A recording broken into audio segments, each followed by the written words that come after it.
Jusqu'au dernier moment, la rentrée à ses clients. Du monde encore samedi à Papeete. Par la force des choses, les parents deviennent consommateurs. Une aubaine pour les grandes surfaces de la place. Août est le deuxième mois de chiffre d'affaires après décembre. L'école est une promesse d'émancipation sociale. Comment divisez-vous rapidement un nombre par 25? Elle est aussi une affaire de compte, de ressources humaines, de management. Divisé par 100. Très bien. Maintenant, direction le collège-lycée du Sacré-Cœur à Taravao. Qu'est-ce que vous allez manger aujourd'hui?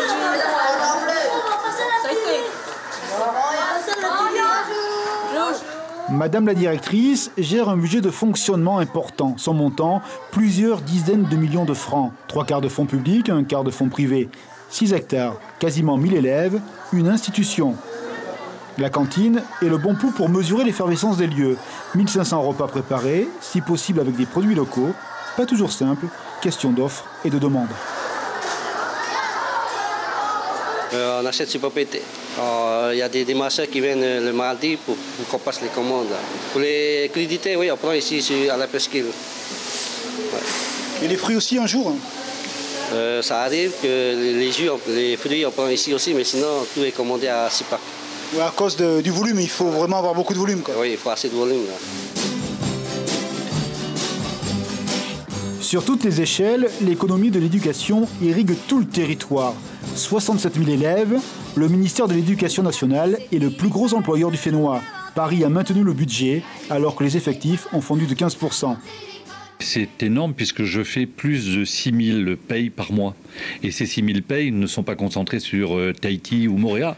Elles sont dans toutes les îles puisque nous avons des écoles dans toutes les îles, nous avons des collèges dans un grand nombre d'îles et des lycées. Donc oui, le budget étant de 65 milliards, l'État apporte à peu près 60 milliards. Depuis les années 60, Taravao est promise à devenir la deuxième ville administrative de Polynésie. En matière d'éducation, c'est gagné. Sur la presqu'île, 7000 élèves. L'évolution du Sacré-Cœur est un bon exemple de dynamisme. Aujourd'hui, les effectifs multipliés par 3. L'ouverture du lycée il y a 5 ans, 450 millions de francs financés par un prêt, offre la trajectoire scolaire la plus complète qui soit. Un investissement financier et humain au nom de valeurs partagées. C'est beaucoup d'investissements de tout le personnel et puis un investissement financier aussi. Il faut entretenir et puis veiller à la sécurité de tous, aussi bien des élèves que du personnel. L'essentiel, c'est de former l'homme tout entier.